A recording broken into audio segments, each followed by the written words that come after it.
जय हिंद दोस्तों, कैसे हैं आप सब। आज मैं आप लोगों को गोवा ट्रिप का एक कंप्लीट इन्फॉर्मेशन दूंगा, एक संपूर्ण जानकारियां दूंगा अगर आप गोवा का प्लान कर रहे हैं। दोस्तों, हम गोवा का प्लान करते हैं, आपके मन में बहुत सारे ऐसे डाउट्स आते हैं कि अगर हम गोवा जाते हैं तो हम कहाँ रुकेंगे, हमको खाने पीने के किस तरीके से हमको व्यवस्था करनी पड़ेगी, साथ ही साथ हम कहाँ घूमेंगे और घूमेंगे साथ साथ हमारा बजट कितना आएगा, किस तरीके से जा रहे हैं। इन्हीं सब आपके प्रश्नों का उत्तर मैं आज के इस वीडियो में आपको दूंगा। अगर आप गोवा जाने का प्लान बना रहे हैं तो ये वीडियो आपके लिए काफ़ी यूजफुल है, चाहे आप वो बैचलर जाइए, चाहे आप वो फैमिली के साथ जाइए, चाहे आप वो कपल्स के साथ जाइए। और आपको किन किन चीज़ों का ध्यान रखना है इस वीडियो में मैं एक एक करके सारी चीज़ें का डिस्कस करता हूँ। सबसे पहले बात करते हैं गोवा। दोस्तों, गोवा हमारा दो भाग में बटा है। पहला तो हमारा नॉर्थ गोवा और दूसरा है हमारा साउथ गोवा, यानी कि हमारा उत्तरी गोवा और हमारा दक्षिणी गोवा। दोस्तों, बात ये आती है कि मैं नॉर्थ गोवा में घूमूं या फिर मैं साउथ गोवा में घूमूं। तो अगर आपको रिकमेंड करूं तो मैं इतना ही कहूंगा कि अगर आपका एक नॉमिनल बजट है तो आप केवल एक ही स्थान पे घूमिए, चाहे आप वो नॉर्थ गोवा घूमिए, चाहे आप वो साउथ गोवा घूमिए। लेकिन अगर आपके पास एक्सपेंसिव ज़्यादा है, अगर आप ज़्यादा चीज़ें घूमना चाहते हैं और आपके पास बजट भी अच्छा खासा है, तो उस केस में आप दोनों घूम सकते हैं, वो आपकी मर्जी है। लेकिन यहाँ पे मैं ये कहूँगा, चाहे आप नॉर्थ गोवा घूमिए, चाहे आप साउथ गोवा घूमिए, दोनों में आपको चीज़ें सेम सेम मिलेंगी। अब बात करते हैं दोस्तों, ये नॉर्थ गोवा और ये साउथ गोवा में जो हमारा बेसिक डिफरेंस है, यानी कि जो अंतर है, वो कौन कौन सी हैं। देखिए दोस्तों, अगर आप थोड़ा सा माहौल वाला जगह चाहते हैं और आप एक एंजॉय करना चाहते हैं तो आपके लिए बेटर है नॉर्थ गोवा। लेकिन अगर एक आप शांत इलाका चाहते हैं, बिना किसी भीड़ भाड़ के, एकदम शांत मन और शांत स्वभाव का आप अगर घूमना पसंद करते हैं तो आपके लिए साउथ गोवा बेटर है। लेकिन एक चीज़ और मैं आप दोस्तों को बताना चाहूँगा, अगर आप मान लीजिए 3 दिन नॉर्थ गोवा में घूमते हैं और 3 दिन आप साउथ गोवा में घूमते हैं। दोस्तों, मैंने 3 दिन इसलिए कहा कि आपके 3 दिन आपके लिए सफिशिएंट है आपको गोवा को घूमने के लिए, इसलिए मैंने आपको ये कहा कि 3 दिन। लेकिन अगर आप दोनों घूमना चाहते हैं, यानी कि नॉर्थ गोवा और साउथ गोवा दोनों घूमते हैं, तो फिर आप आराम से 5 से 6 दिन का आप ट्रिप बना सकते हैं। तो दोस्तों, अगर मैं नॉर्थ गोवा की बात करूं तो नॉर्थ गोवा का जो बजट आएगा उससे आपका 10 से 20% आपका ज़्यादा ही आएगा साउथ गोवा में। जो घूमने का जो आपको आनंद आएगा वो नॉर्थ गोवा में ही आएगा, क्योंकि आप साउथ गोवा में तो बीच घूमेंगे, आपको सारी सुविधाएं वहाँ भी मिलेंगी, आपको होटल्स मिलेंगे, बीच मिलेंगे, रिजॉर्ट मिलेंगे, हर चीज़ आपको साउथ गोवा में भी मिलेगा। लेकिन बात ये होती है कि वो शांत प्लेस है, भीड़ भाड़ वाला इलाका कम है, इसलिए वहाँ की हर चीज़ की जो कॉस्ट रहती है वो ज़्यादा रहती है, चाहे वो होटल की कॉस्ट हो, चाहे आपके खाने की कॉस्ट हो, या फिर आप जो भी स्पोर्ट्स एक्टिविटी करते हैं आप बीच में, उन सारी चीज़ों की कॉस्ट आपकी साउथ गोवा की थोड़ी सी एक्सपेंस रहेगी। चलिए, अब बात करते हैं दोस्तों, अगर आप गोवा जाने का प्लान बना रहे हैं तो कौन सा आपका बेस्ट टाइम रहेगा कि आप गोवा जाएं। तो दोस्तों, अगर मैं ये कहूँ कि नवंबर, दिसंबर और जनवरी, ये 3 महीने जो होते हैं ये हमारे पीक होते हैं। इसका कारण ये दोस्तों, जो हमारा विंटर का सीजन होता है उसमें लोग काफ़ी घूमना पसंद करते हैं। लेकिन इसके साथ ही साथ ये भी होता है कि जो हमारा क्रिसमस होता है, यानी कि दिसंबर में क्रिसमस जो होती है, तो हमारे गोवा में बहुत फेमस चर्च भी है वहाँ। तो वो चर्च के कारण और हमारे इस विंटर सीजन के कारण जो भीड़ होती है गोवा में वो बहुत ज़्यादा हो जाती है। यानी कि नवंबर, दिसंबर और जनवरी, ये 3 महीने जो हमारे होते हैं ये काफ़ी भीड़ भाड़ वाले समय होते हैं। तो बेटर यही है आप इन तीनों को छोड़कर आप कभी भी घूमने जा सकते हैं। मई जून में भी मत जाइए, क्योंकि वहाँ पे आपको कुछ ज़्यादा ही गर्मी लगेगी, तो आपको वो आनंद नहीं आ पाएगा, क्योंकि आप वहाँ गर्मी से परेशान हो सकते हैं, क्योंकि वहाँ पे गर्मी भी उसी पैमाने पर पड़ती है जिस पैमाने पर वहाँ ठंडी पड़ती है। तो इस चीज़ का आप थोड़ा सा ध्यान रखिए। लेकिन अगर आप मेरे तरफ से रिकमेंडेशन पूछेंगे तो मैं ये कहूँगा कि या तो सितंबर या फिर अक्टूबर, ये 2 महीने आपके लिए बहुत ही ज़्यादा अच्छा है। या फिर अगर आप इस सीज़न में प्लानिंग नहीं कर सकते हैं तो फिर आप चले जाइए फरवरी या फिर मार्च, क्योंकि यही 2 सीज़न ऐसे हैं कि आपको घूमने का एक औसत आनंद भी देंगे और साथ ही साथ आपका बजट भी कम रहेगा। तो दोस्तों, आप बात करते हैं कि हम गोवा पहुंचे कैसे। तो आपके गोवा डिपेंड करता है कि आप किससे आ रहे हैं, आप बाई रोड आ रहे हैं या फिर बाई ट्रेन आ रहे हैं या फिर आप फ्लाइट से आ रहे हैं।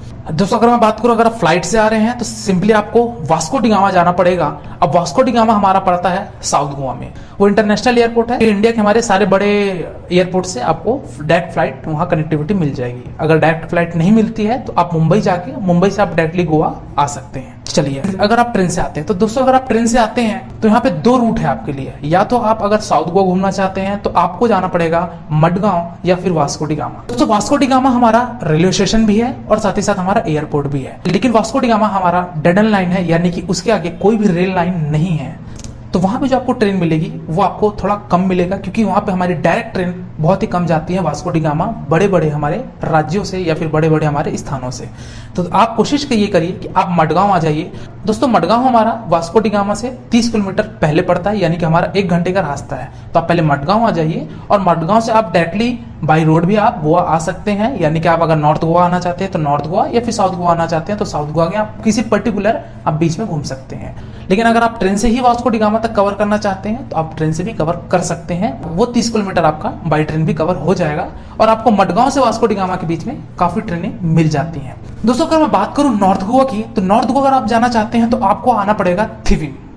ये थिविम रेलवे स्टेशन दोस्तों हमारा मुंबई से अगर आप होते हुए आते हैं तो मुंबई रत्नागिरी होते हुए आपका मडगांव और रत्नागिरी के बीच में आपका स्टेशन पड़ेगा थिविम। और थिविम से हमारा नॉर्थ गोवा का जो प्रमुख स्थान है कलंगोट, तो वो आपका लगभग 16 से 17 किलोमीटर पड़ जाता है। तो दोस्तों आप ध्यान रखिएगा, अगर आप नॉर्थ गोवा का आनंद उठाना चाहते हैं, आप नॉर्थ गोवा घूमना चाहते हैं तो आप थिविम उतरिए। अगर आप वहीं साउथ गोवा जाना चाहते हैं तो आप वास्को डी गामा जा सकते हैं, या फिर अगर आपको ट्रेन नहीं मिलती है डायरेक्ट तो उस केस में आप मडगांव उतर सकते हैं। चलिए अब मेरा यहाँ पे जो सुझाव है दोस्तों, तो मैं ये कहूंगा कि आप नॉर्थ गोवा ही घूमिए। दोस्तों देखिए, अगर आप ऑफ सीजन में जाते हैं तो आपको भीड़ तो देखने को नहीं मिलेगी, तो आप भीड़ से तो बच सकते हैं नॉर्थ गोवा में भी, और साउथ गोवा में तो खैर आप बच ही सकते हैं। लेकिन अगर वही विंटर में जाते हैं तो आपको थोड़ी बहुत भीड़ आपको साउथ गोवा में भी देखने को मिल जाएगी।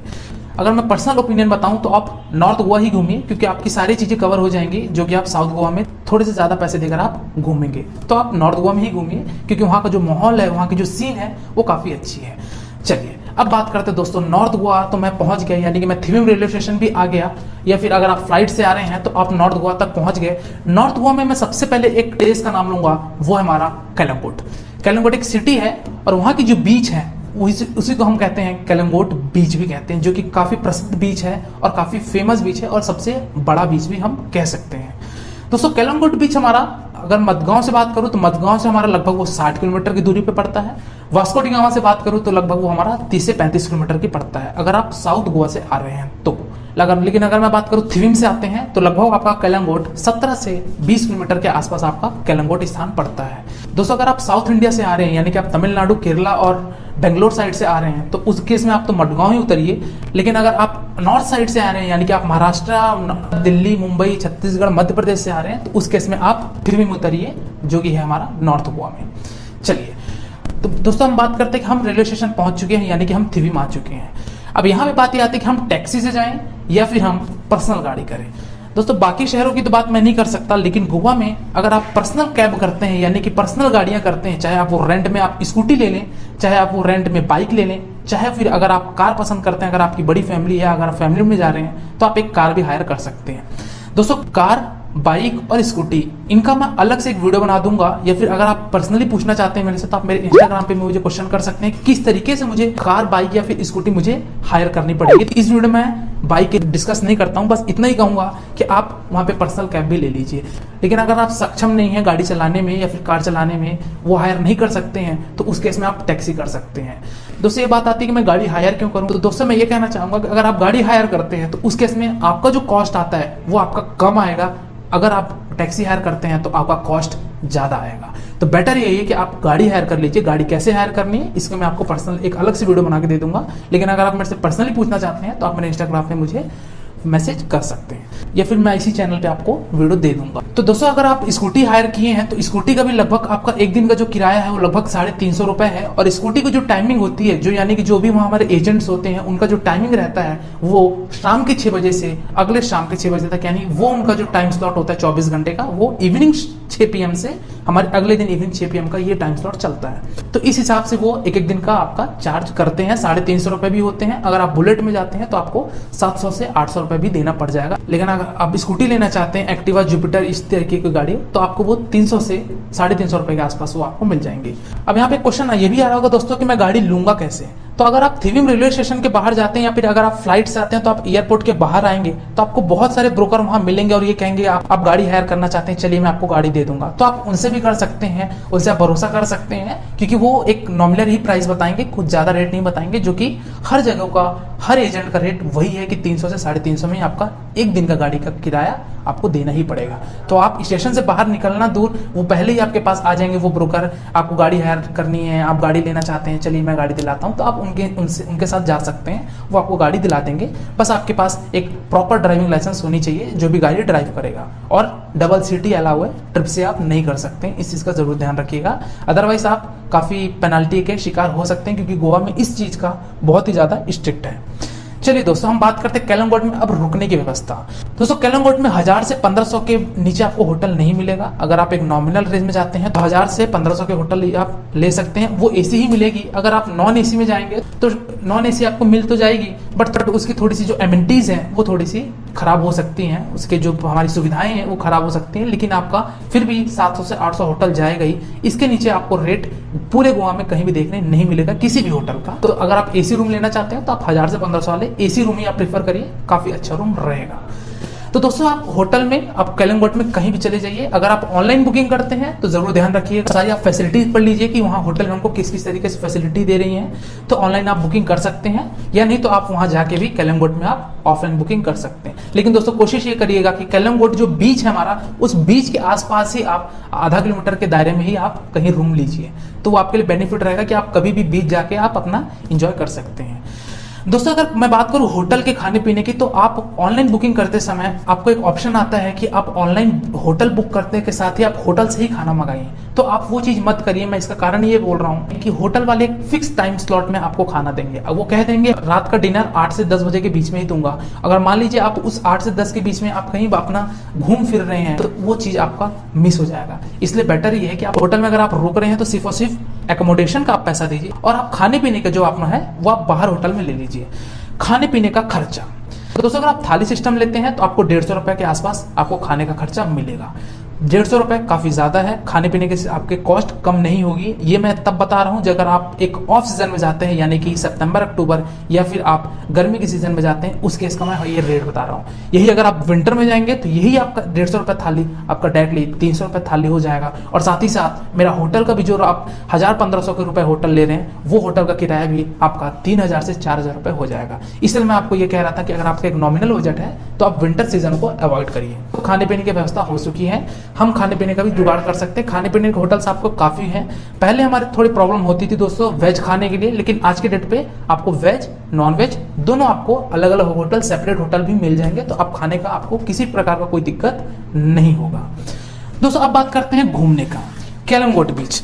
दोस्तों अगर आप कैलमगोट बीच जाएंगे तो आपको वहाँ स्पोर्ट्स एक्टिविटीज भी आप वाटर कर सकते हैं, जैसे कि मोटर राइडिंग हो गई, पैराग्लाइडिंग हो गई। तो इन सब का कॉस्ट एक अलग कॉस्ट आता है, लेकिन आनंद उठा सकते हैं। दोस्तों हमारा बीच कैलमगोट काफी साफ सुथरा है और काफी माहौल भी रहता है, तो काफी अच्छा रहता है। हमारे इंडियंस फॉरेनर्स दोनों के लिए बीच होती हैं, तो हमारे जो फॉरेनर्स होते हैं वो भी हमारे कैलमगोट बीच में ही ठहरना पसंद करते हैं। और काफी बड़ा बीच है, आप ज्यादा गहराई तक मत जाइए, क्योंकि गहराई में जाने से काफी कुछ दुर्घटना हो सकती है। तो बेटर करिए आप आराम से आनंद लीजिए अपने, अगर आप फैमिली के साथ जा रहे हैं, चाहे आप कपल्स जा रहे हो, चाहे आप वो अपने बैचमेट्स के साथ पूरे बैचलर जा रहे हो, तो आपको गोवा बीच का आराम से आप पूरी तरीके से आनंद उठाइए।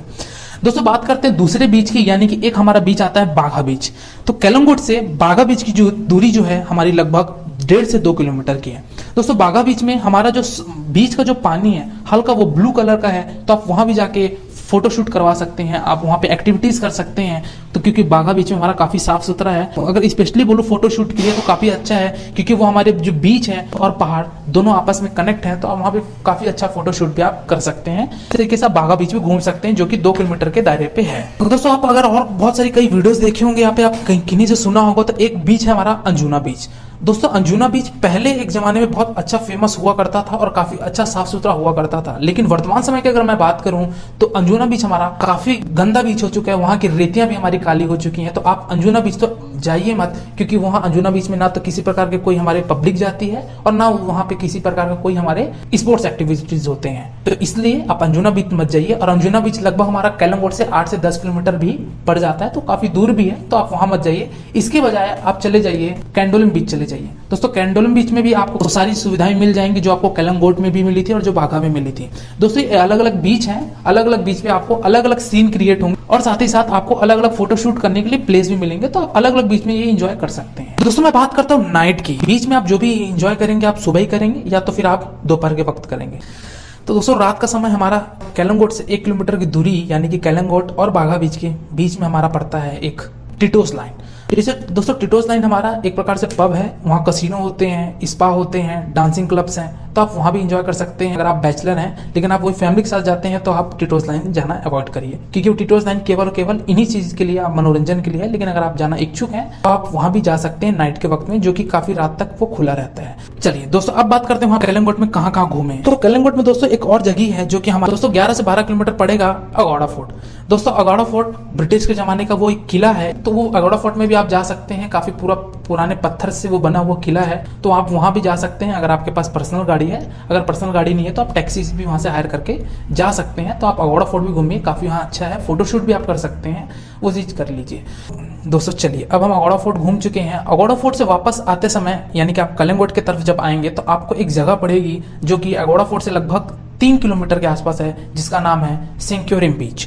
दोस्तों सेंक्योरिम बीच आप जरूर जाइएगा, क्योंकि वहाँ पे बहुत ही अच्छा नज़ारा है एक फोटोशूट करने के लिए। वहाँ पे समुद्र के बीचों बीच में हमारा एक छोटा सा पत्थर से किला भी बना हुआ है, तो आप उस किले में भी आप फोटोशूट कर सकते हैं, आप वहाँ रह सकते हैं। जो भी एक्टिविटीज़ हैं आप स्नो एक्टिविटीज़ भी कर सकते हैं और आप बीच का भी आनंद उठा सकते हैं। तो ये सारी चीज़ आप सेंक्योरिम बीच में भी आप ये कर सकते हैं, तो आप वहाँ भी जा सकते हैं। तो दोस्तों अगर आप चर्च में भी इंटरेस्टेड हैं तो आप बड़े बड़े चर्च भी हमारे गोवा में ही केलंगोट के आसपास, हमारे सेंक्योरिम बीच के आसपास, तो आप वहाँ भी ये चीज़ें सारी चीज़ें आप कवर कर सकते हैं। तो दोस्तों अब हम आते हैं हमारे लास्ट में बजट के, यानी कि हमारा कितना खर्चा आ जाएगा एक ओवरऑल पूरे गोवा ट्रिप का।